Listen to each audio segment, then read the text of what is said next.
અમદાવાદ ગ્રામ્યના અસલાલીનો એક video social media ઉપર viral થઈ રહ્યો છે, જેમાં માત્ર સામાન્ય એક્ટિવા અથડાઈ જવાને લઈને અસામાજિક તત્વો બેફામ બન્યા હતા.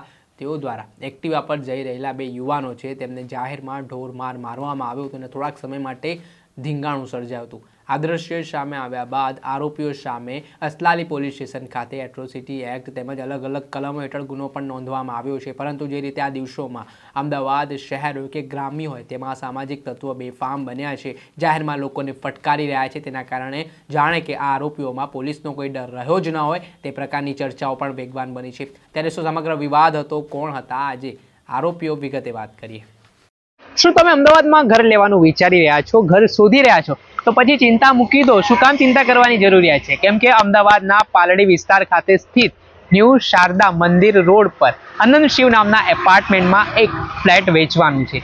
3 BHK આ ફ્લેટ છે, તેની અંદાજિત કિંમત 85 લાખ રૂપિયાની આસપાસ છે. અને તમે એમાં પણ ચિંતા કરવાની જરૂરિયાત નથી, તમને ફૂલ્લી ફર્નિશ આ વસ્તુઓ મળવાની છે. એટલે અને કપડાં અને વાસણો લઈને સીધા તમને અહીંયા રહેવા માટે જવું છે. અને બીજી ખાસિયત હું આ ફ્લેટની બતાવવા માંગીશ કે આનંદ શિવ જે એપાર્ટમેન્ટ છે ત્યાંથી 50 મીટરના અંતરે ભીમનાથ મહાદેવનું મંદિર આવેલું છે. 50 મીટરની અંતરે શ્રેયાસ મેટ્રો સ્ટેશન પણ આવેલું છે. એટલું જ નહીં, ભીમનાથ મહાદેવ મંદિરની બાજુમાં જૈન મંદિર પણ આવેલું છે. એટલે તમે ધાર્મિક રીતે પણ જોડાયેલા હો, સાથે તમને હરવા ફરવાના શોખીન હો તો ખૂબ જ સુવર્ણ તક માનવામાં આવી રહી છે. એટલું જ નહીં, આ જે ફ્લેટની ખાસિયત એવી છે કે આમાં તમને 3 BHK ફ્લેટ તો મળશે, સાથે સાથે 60 વાર એક જગ્યા પણ છે તે આપવામાં આવશે. આજે જ આ સ્ક્રીન ઉપર દેખાઈ રહેલા નંબર ઉપર સંપર્ક કરીને વધુ વિગતો મેળવો. નમસ્કાર દર્શક મિત્રો, સ્કાયનેટ મીડિયામાં આપનું સ્વાગત છે. હું છું ફૈઝાન. છેલ્લા થોડાક સમયથી અમદાવાદ શહેર હોય કે અમદાવાદ ગ્રામ્યની વાત હોય, જ્યાં અસામાજિક તત્વો બેફામ બન્યા હોય તેવી સ્થિતિનું નિર્માણ થયું છે. તો જાહેરમાં હથિયારો સાથે હુમલાની ઘટનાઓને અંજામ આપતા હોય છે, લોકોને ફટકારતા હોય છે.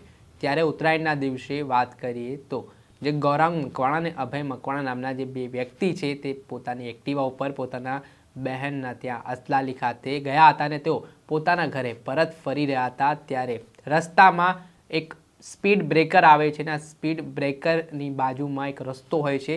તે રસ્તામાંથી અભય મકવાણા પોતાની જે એક્ટિવા છે તે કાઢવાનો પ્રયાસ કરે છે અને આટલામાં જે અસામાજિક તત્વો હતા તેમની એક્ટિવા સાથે સહેજ આ એક્ટિવા ફરિયાદીની અથડાઈ જાય છે. ત્યારબાદ આ બાબતને લઈને જે આરોપીઓ હતા તેઓ દ્વારા અભય મકવાણા અને ગૌરવ મકવાણાને અટકાવે છે. ત્યારબાદ તેમને જાતિ વિશે પૂછવામાં આવે છે અને એટલું જ નહીં, તેમને જાતિ વિષયક શબ્દો કહીને ઢોરમાર મારવાની શરૂઆત કરવામાં આવે છે. હાલે સમગ્ર ઘટનાનો વિડીયો પણ સોશિયલ મીડિયા ઉપર વાયરલ થઈ રહ્યો છે કે જેમાં આ જે અસામાજિક તત્વો છે તે પોતાના અન્ય સાગરીતોને પણ બોલાવી લે છે અને જે અભય મકવાણા અને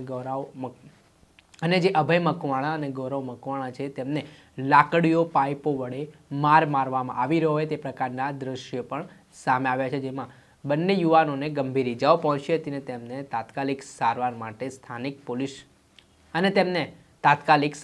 સ્થાનિક હોસ્પિટલ ખાતે પણ ખસેડવામાં આવ્યા હતા.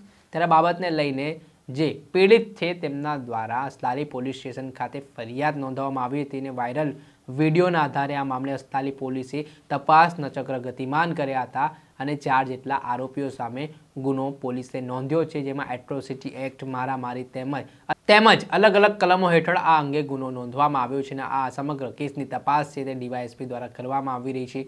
ત્યારે ઘટનાના સંદર્ભમાં જે હાલ આરોપીઓ 4 સામે આવ્યા છે તેમાં કરણ દરબાર, પ્રકાશ ઠાકોર, ચેતન ઠાકોર અને નીલ ઠાકોર નામના આરોપીઓ હોવાનું કહેવાય રહ્યું છે અને આરોપીઓને પકડવા માટે અસલાલી પોલીસની અલગ અલગ ટીમો પણ કામે લાગી છે. પરંતુ જે રીતે જાહેરમાં ઉત્પાત આરોપીઓ દ્વારા મચાવવામાં આવ્યો છે, જેમાં હોકી, પાઇપો સહિતના હથિયારો વડે જે હુમલા કરવામાં આવ્યા છે, તેના કારણે પણ આરોપીઓને કાયદાનું પાઠ ભણાવવા માટે પણ લોકો દ્વારા માંગ કરવામાં આવી છે. દર્શક મિત્રો, સ્કાયનેટ મીડિયાને લાઈક કરી લો, સબસ્ક્રાઇબ કરી લો અને શેર કરવાનું ભૂલતા નહીં.